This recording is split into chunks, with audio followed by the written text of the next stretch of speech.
Hello बच्चों, कैसे हो सब? आई होप सब ठीक हो। तो welcome to commerce compass accountancy zero to hero foundation series. और मैं हूँ माही और यहाँ से आपको एक ही रोल देखने को मिलेगा, दैट इज नो रट्टा ओनली समझ। तो बिना टाइम वेस्ट किए let's build concepts not confusion. Commerce compass. बच्चों शुरू करते हैं हमारा पार्ट 3।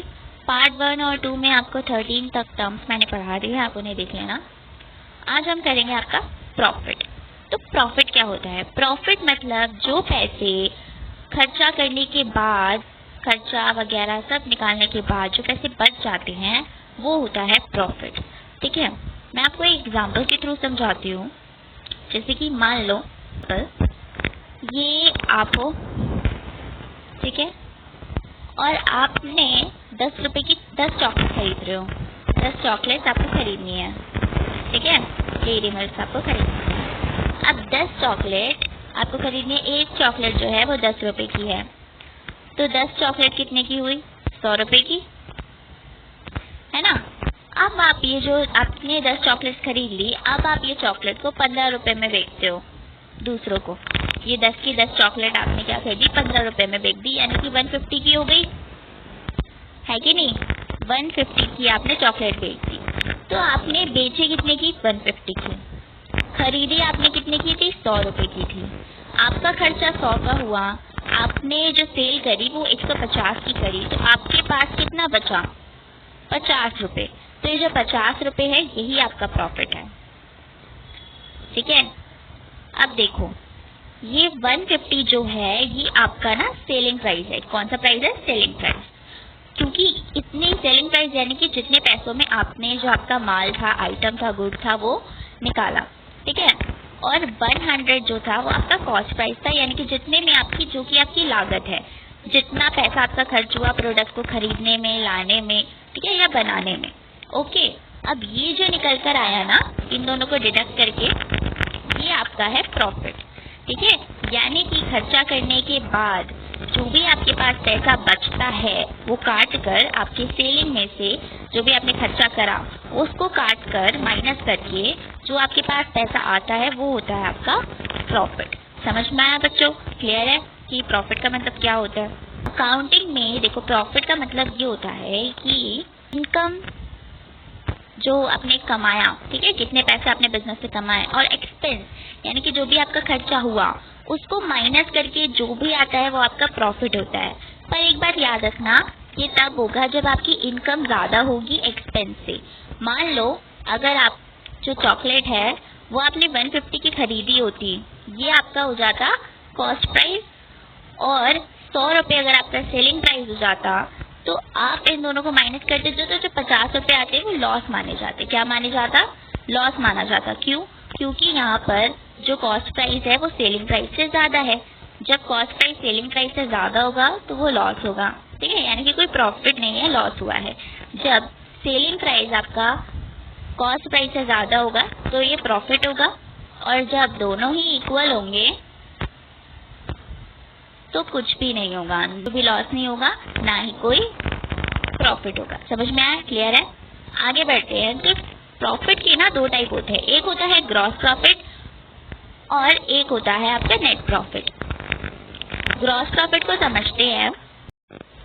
तो बच्चों अब पढ़ते हैं ग्रॉस प्रॉफिट क्या होता है। ग्रॉस प्रॉफिट का मतलब होता है वो प्रॉफिट जो कि सिर्फ गुड्स को खरीदने और बेचने से होता है।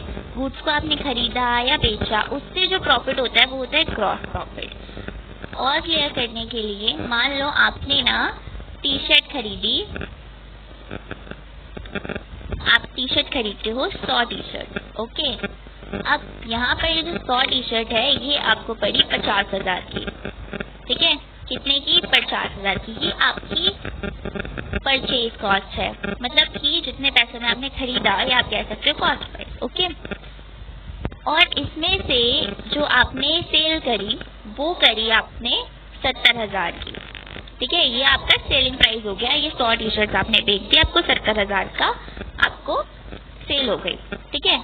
अब जो परचेज आपने करा था 50,000 में, है ना, बेचा आपने 70,000 में, तो ये जो 30,000 का आपका आया, ये आया मुनाफा 30,000 का, ठीक है। अब ये याद रखना, यहाँ पर जो ये 50,000 रुपए थे, ये एक डायरेक्ट एक्सपेंस है, यानी कि ये वो खर्चा है जो कि सिर्फ गुड्स को खरीदने का हुआ है, ठीक है, गुड्स को बनाने या खरीदने या लाने का हुआ है। समझ में आया? ये होता है ग्रॉस प्रॉफिट, जो कि सिर्फ डायरेक्ट एक्सपेंसेस से निकलता है। समझ में आई?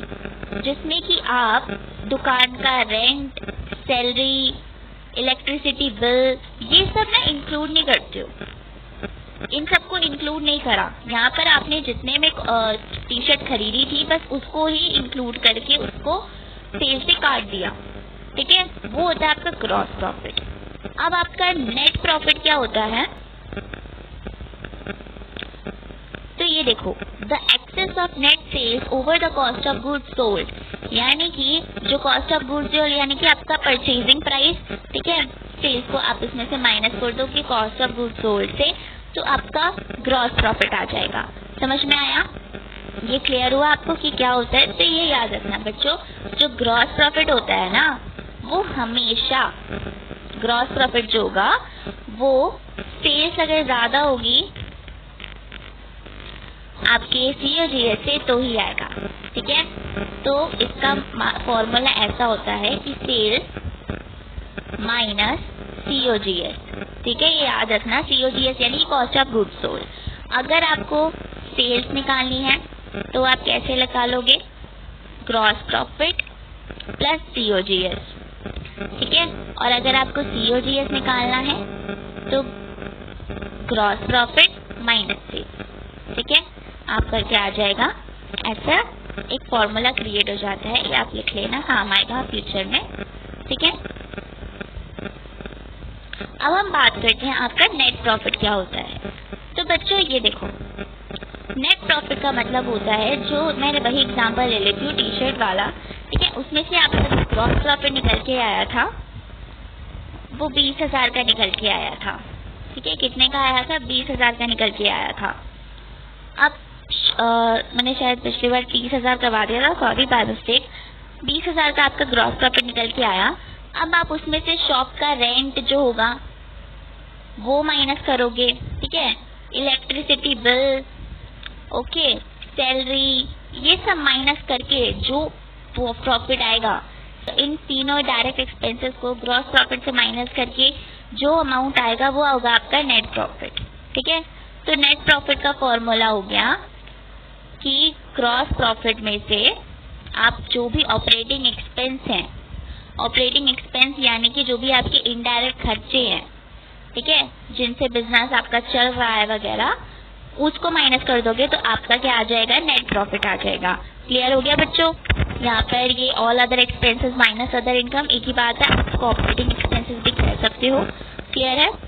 अब आगे बात करते हैं हम गेन क्या होता है। आई नो काफी बच्चे जो होते हैं वो प्रॉफिट और गेन में कंफ्यूज होते हैं, बट मैं आपका ये कंफ्यूजन ना दूर करती हूँ एक एग्जाम्पल के थ्रू। पहले आप एग्जाम्पल समझ लो, देन मैं आपको मीनिंग समझाती हूँ। तो फॉर एग्जाम्पल मान लो तुम्हारी जो शॉप है वो कपड़ों की है, ठीक है, क्लोथ की शॉप है। अब जिस मशीन से तुम कपड़े बनाते हो, ठीक है, वो मशीन अब पुरानी हो चुकी है, तुम इसको बेच रहे हो और इसकी जो बुक वैल्यू है वो 20,000 की है, ठीक है। बुक वैल्यू का मतलब है कि ये जो है अब 20,000 की वेयर करके इसकी जो वैल्यू हुई है वो 20,000 की है, बट मार्केट में तुम इसको 25,000 में बेचते हो। तो ये जो 25,000 का जो तुम्हें 5,000 का मुनाफा हुआ है, ये तुम्हारा गेन है। क्या है बच्चों? गेन है, ये प्रॉफिट नहीं है, क्योंकि प्रॉफिट जो होता है ना वो बिजनेस में जो आपकी जो रेगुलर ऑपरेटिंग एक्टिविटीज है उनसे होता है। यानी कि कोई आपने सेल करी और आपको उस पर जो प्रॉफिट हुआ वो मतलब जो भी आपका बढ़कर पैसा आया वो होगा आपका प्रॉफिट। बट अगर आप जो कि आपका बिजनेस है नहीं एक्चुअल में, क्या मशीन बेचना आपका बिजनेस है? नहीं, बट आप मशीन जो है आप देख रहे हो तो उसको वो पुरानी हो गई थी, उसका बढ़कर जो आपको ये पैसा मिल रहा है वो होता है गेन। क्लियर हुआ कि क्या मतलब है? यानी कि गेन का मतलब वो फायदा जो कि बिजनेस में रेगुलर एक्टिविटी के अलावा और ट्रांजेक्शन से होता है, ठीक है।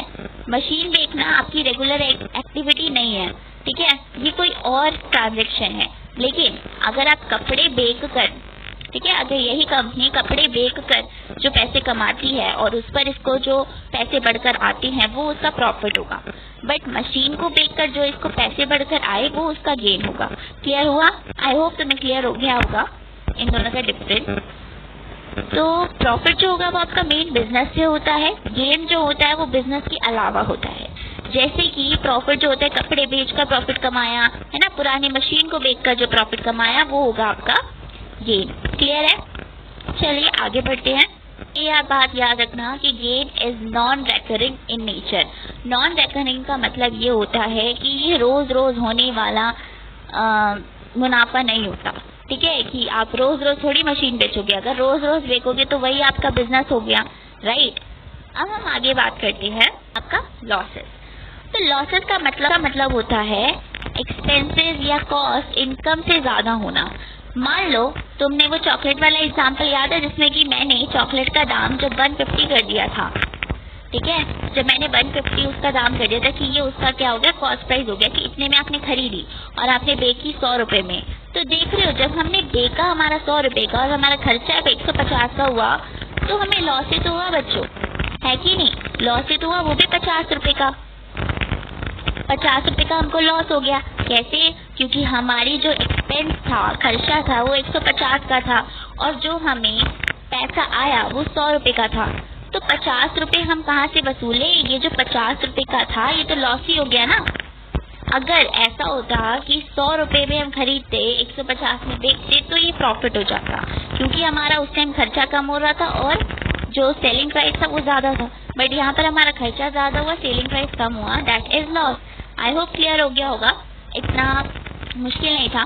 ठीक है, बाकी आगे छोटी छोटी टर्म्स हैं वो आपको क्लियर होती रहेंगी। परचेजेस यानी कि गुड्स को खरीदना, जिनकी आपकी ये इंटेंशन है कि आप उनको रीसेल के लिए देखोगे, ठीक है, अपने नॉर्मल कोर्स ऑफ बिजनेस के लिए। अब बिजनेस जो होती है, परचेज जो होती है वो दो तरह की होती है, एक होती है क्रेडिट, एक होती है कैश। क्रेडिट का मतलब होता है वो परचेज जो कि आप उधार पर खरीदते हो। मान लो आप एक कपड़े की शॉप चला रहे हो और आप कपड़े खरीदे आपने बिजनेस के लिए, ठीक है, अपने बिजनेस में कपड़े लाने के लिए आपने कपड़े खरीदे। अब आपने वो जो कपड़े हैं वो किसी क्रेडिटर मतलब किसी और से खरीदे और वो जो कपड़े हैं 50,000 के हैं, ठीक है, 50,000 रुपए के आपने कपड़े खरीदे, बट आपने बोल दिया कि 25,000 में अभी मैं कैश दे रहा हूँ और 25,000 में आपसे उधार ले रहा हूँ, मतलब उधार पर मुझे दे दो। तो ये जो 25,000 का हुआ जो आपने कैश दिया तो ये कैश परचेज हो गई, ठीक है, और ये जो 25,000 आपने उधार छोड़ दिया ये हो गई आपकी क्रेडिट परचेज, ठीक है। क्रेडिट परचेज यानी कि उधार पर सामान लेना, ठीक है, जब आपने अभी पेमेंट जो होगी फ्यूचर में दोगे। सेल्स यानी कि गुड्स को बेचना जो कि आपने खरीदे हैं या फिर प्रोड्यूस करे हैं रीसेल के लिए, ठीक है। अब ये भी सेल्स जो होती है वो दो तरह की होती है, एक होती है क्रेडिट, एक होती है कैश। क्रेडिट यानी कि जब आपको पेमेंट होगी, जो आपने बेचे है सामान उसकी पेमेंट आपको फ्यूचर में रिसीव होगी, और कैश यानी कि जिसकी पेमेंट आपको कैश में रिसीव हो गई या मिल चुकी, ठीक है। गुड्स, अब बच्चों देखो ये छोटी छोटी टर्म्स है, ये आपको मैं पार्ट 4 में कंप्लीट करवा दूंगी, ठीक है। 31 टर्म्स है, आपको बोल बोल कर ये जल्दी क्लियर हो जाएगी। एग्जाम्पल्स देखिए वीडियो लंबी हो जाती है, ठीक है, तो मैं चाहती हूँ कि आप बोर ना हो, आप आराम से वीडियो देखो, ठीक है। तो अब हम अगले पार्ट में मिलते हैं, ओके, तब तक के लिए बाय बाय, टेक केयर। और पढ़ाना पसंद आया होगा तो जरूर बताइएगा, subscribe comment share, okay, bye bye, ठीक है बच्चों।